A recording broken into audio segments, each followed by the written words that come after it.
In this video, we'll take a look at the Ricardian model, which is one of the basic models used in international trade. It's the first model that will introduce the ideas of comparative advantage and mutually beneficial trade in the simplest possible model. The Ricardian model has three important features. First, technology is the basis of trade, that is, differences in technology. Labor is the only input, so the technological differences will make their effect apparent through differences in labor productivity. And we'll also see some of the basic effects of trade on labor through the weight. So first, let's introduce some of the basic structure of the model.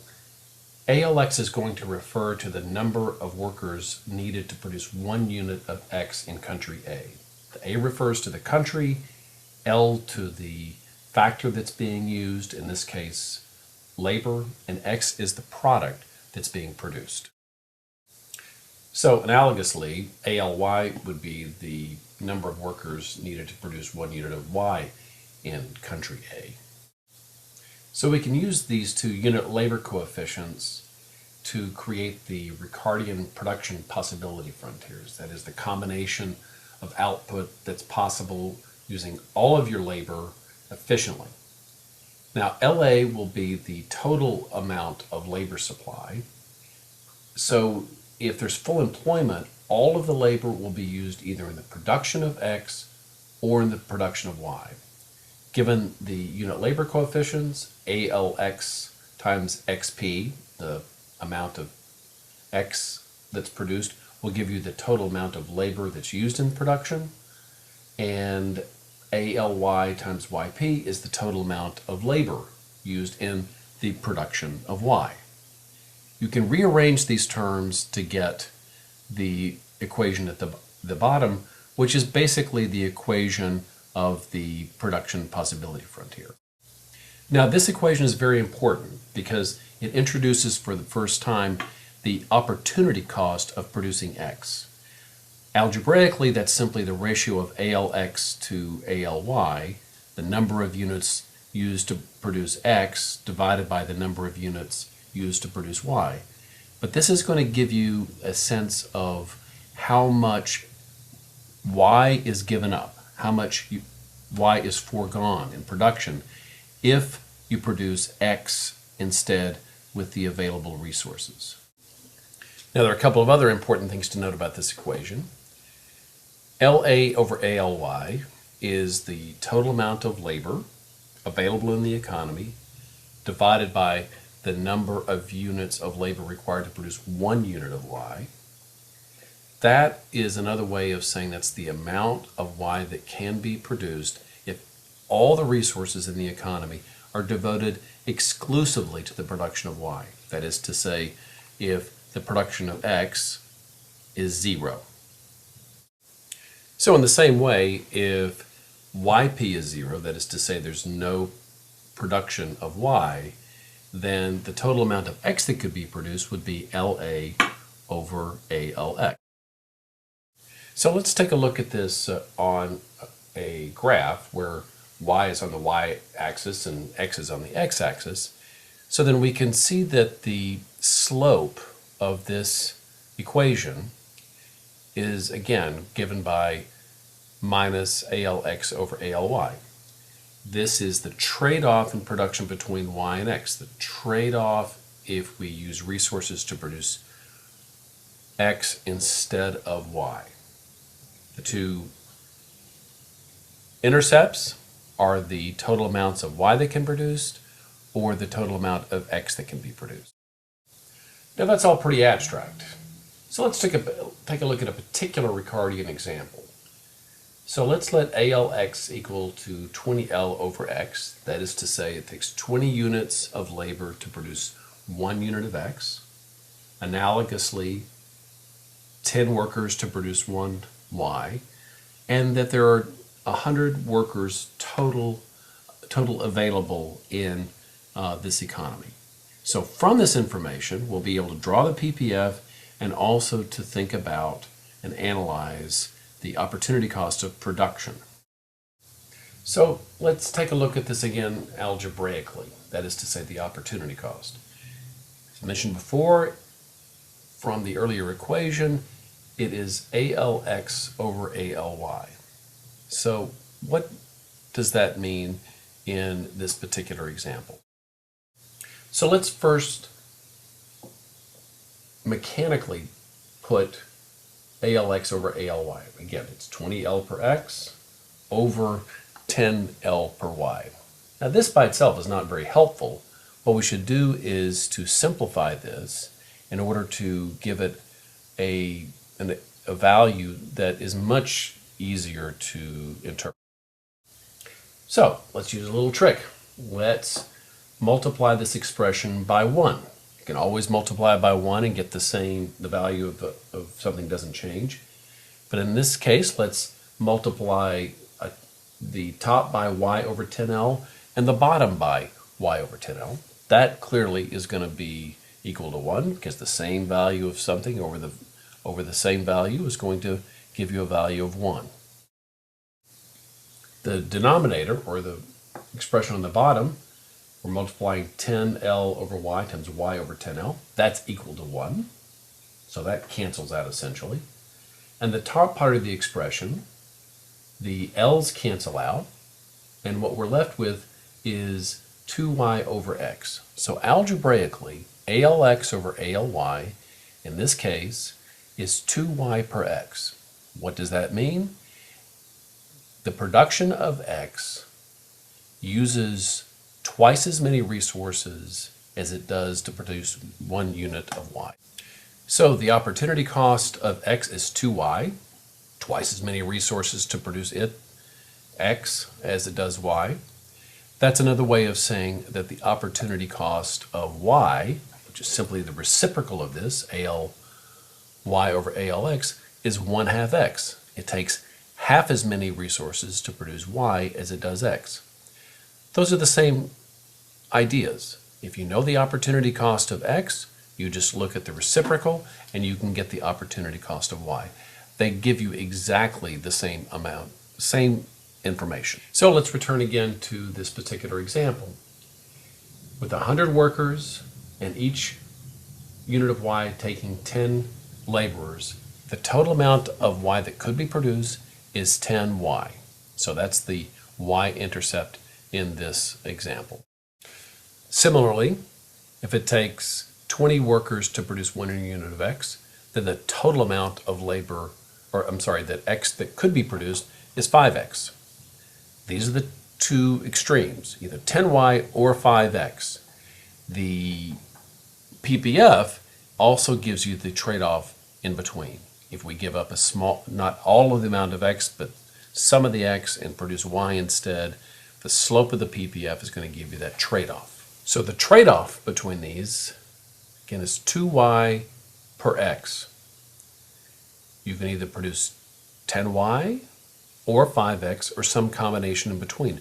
And each time you produce 1 unit of x, you give up the opportunity to produce 2y. The slope of that PPF gives you the opportunity cost. So the one thing about the PPF that's important to note is that in autarky, that is to say when a country is not trading with another country, the production possibility frontier tells us how much the country could possibly consume on its own. It's essentially the national income of the country. It's the resource constraint. This tells you how much the country can consume using its own devices when it relies only on its own inputs to produce products for final consumption. Now there's also the possibility that you can sell internationally, that is to say, trade internationally. And now we're going to see how this consumption possibility frontier affects the national income of the country, to see whether or not the country can afford to consume more now with trade than it could if it relies only on its own production possibility frontier. And so for this, we're going to take a look at an amount that's produced in the country, and allow it to trade on the international market at international prices rather than its own domestic prices. So we'll need to start out with some amount of Y and X that is produced in this country and then allow them to sell it on the international market. So let's say that they produce 6Y for consumption domestically and 2 units of X. So this is what's being produced for their own consumers. And if they're using all their resources efficiently, it will be on the production possibility frontier as represented by the red dot.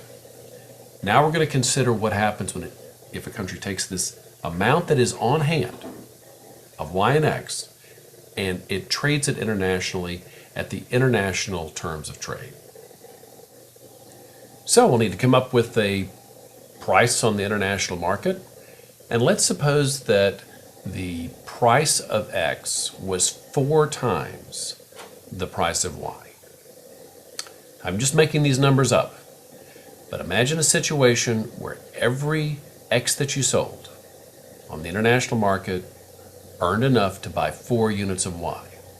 Or, if you were coming from the other direction, you would have to sell you 4 units of Y to get enough money to buy 1 unit of X. This country will then make its decision. So let's say they take their 2 units of X that they have on hand and sell it internationally. So they're going to get 4Y for every X that they've got on hand. So they could turn this 2 units of X into 8 units of Y if they sold off all of the X that they had on hand. So this is the way in which it converts its own production into a product that it might want to consume instead, Y. This is the total amount of Y that it can get if it sells off both units of X that it is producing domestically. So the country started out with 6 units of Y. If it adds the 8Y that it got by selling off the 2 units of X to that 6Y, they could potentially have 14 units of this product. That's represented by the red dot with the blue circle.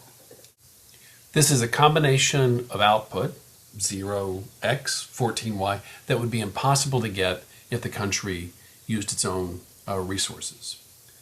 This is an increase in the consumption possibilities from the PPF, the black line, to a new consumption possibilities associated with the trade up to 14y. This particular increase in consumption possibilities is known as the gains from exchange.